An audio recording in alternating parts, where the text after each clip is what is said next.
Hi friends, I just want to do a little update here. Carma's Thrifty at 50. I changed my channel name to Carmen Marie. So Carma's Thrifty at 50 is now Carmen Marie. The reason I did this is because I wanted, well, number one, when I started my channel, I didn't know a lot about YouTube. So it was kind of a privacy thing.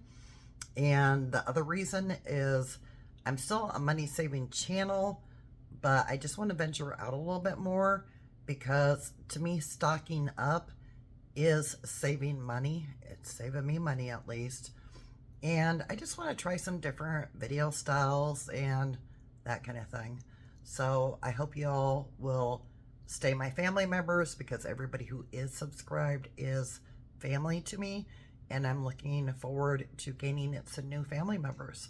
So as always, I hope you guys are staying safe, stay blessed or be blessed, and as always, I look forward to seeing you in the next video. Stay safe.